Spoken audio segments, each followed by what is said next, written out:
What up, though? It's Math Guy Steve. All right, so some of my students were asking about graph coloring on this page in the notes, and so I thought I'd make a video for it. This one says, if you look at examples of maps from earlier in the section that we did earlier, you'll notice a feature common to many maps, and that's the individual states, counties, or countries are different colors to make them easier to distinguish. But how many different colors are necessary to make sure that no two neighboring regions have the same color is often an important question. So a topic called graph coloring was developed to answer this question. And it turned out that it has many other applications. We'll return to the map question in a bit, but first let's define basic terms, right? So we got coloring for a graph is a method of coloring all the vertices so that any pair of vertices joined by any edge have different colors. Then the smallest number of colors that can be used for coloring a graph is called its chromatic number, okay? So anyone in the business world will tell you that meetings are about half of what they actually do, and scheduling meetings can be a real challenge. At one company, there are 7 different groups that have regular meetings with many employee members of multiple groups. So here we got finance, strategic planning, human resources, healthcare and wellness, employee relations, union negotiations, and board of managers. And so this graph here, this graph here shows us the relationship between the groups. An edge connecting two vertices means that those groups have at least one common member. And so the goal is to schedule meetings so that there's never a time when two groups with a common member meet at the same time. So certainly this can be accomplished by scheduling 7 different meeting times so that no two groups ever have conflicting times. But is there a more efficient way? And I think that's the key here, right? What's the smallest number of meetings that will work? In terms of the graph, any two vertices that have a common edge represent groups with common members. And so we can turn this into a coloring problem, essentially, by using colors for vertices, making sure that no two adjacent vertices have the same color. This would represent a meeting time when someone has 2 meetings to attend. Okay, so like here's our example. For the company described earlier, find the smallest number of meetings times that guarantee no time conflicts. Which committees can be scheduled at the same time? So to find that out, let's just start coloring. Okay?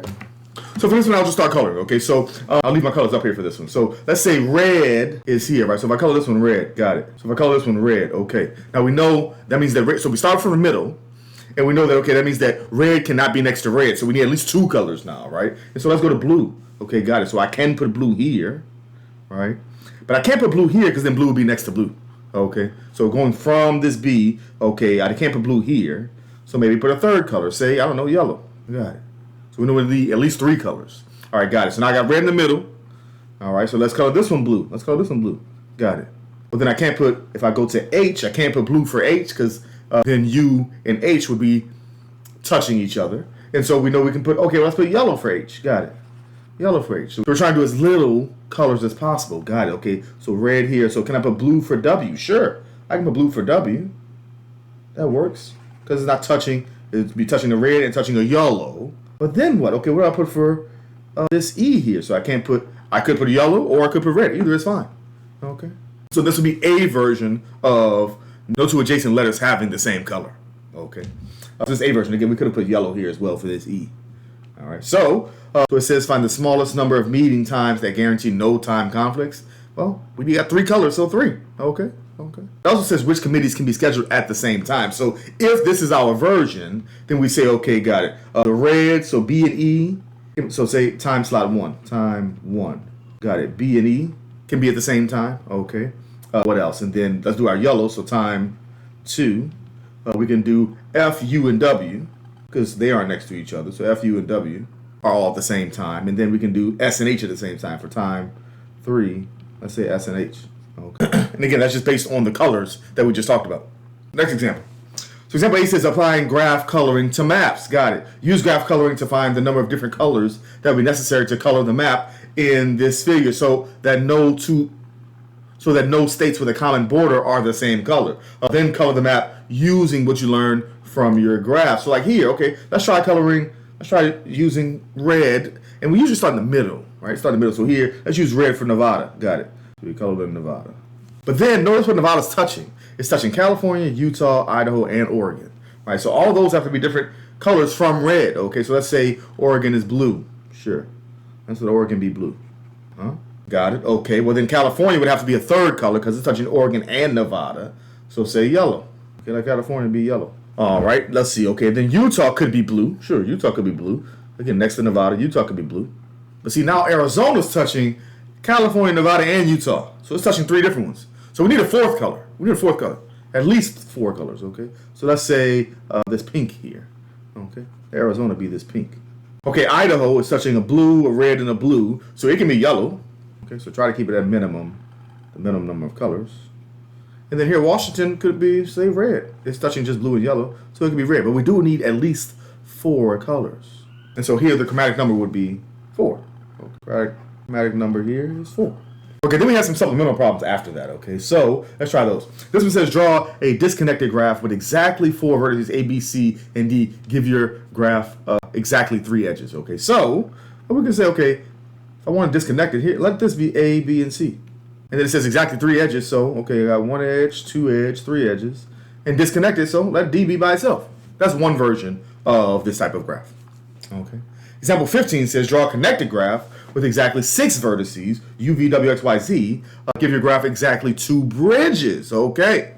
So one way to do that is just say, let this be, okay, U, V, W, X, got it? So let this be U, and here's V, then W, and then X, all right? And so it has, and then let Y be over here and Z be over here, and let it be just extending to Y and Z, right? So let this be our 6 vertices, and then it'll be, let U connect to Y, and then V connect to Z. And so now it has exactly 2 bridges. And again, remember, a bridge just means if I remove that edge, then now it's disconnected, okay? Okay, example 16, we all have one like that in the homework. And this one says, a groom has 8 family members coming to his wedding. We got Joe, we got Robbie, we got Hiroki, we got Wade, we got Greta, we got Bert, we got Nia, we got LeBron. Okay, some of these family members do not get along, cannot be seated at the same table. The groom wants to find the smallest number of tables that are necessary to seat these 8 family members. Given the following restrictions, draw a graph to represent the situation. Use a vertex for each member and draw edges between pairs of vertices representing members who do not get along. Then color the vertices so that no 2 vertices connected by an edge are the same color. Use as few colors as possible. That's our goal. What's the smallest number of tables needed? So let's do it. Okay, we got J, and then we got G. Got it. And J can't sit next to G. So if we make that edge, that would be meaning they can't sit next to each other, right? Okay, what about J and L? We know J and L can't sit next to each other. All right, so that connects it, okay. We got R and L. Okay, so R can't sit next to L. So here's R. R can't sit next to L. Got it. Okay, we got H and W. So H and W. H can't sit next to W. Got it. We got W and L. Okay, W and L can't sit next to each other. We got B and N. Okay, those are totally different. So B over here and N over here.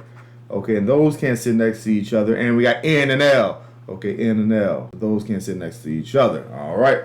So then the goal is to use some coloring. So here's my colors here. Okay, usually we start near the middle. Okay, so like here. Let L be a red color. Got it.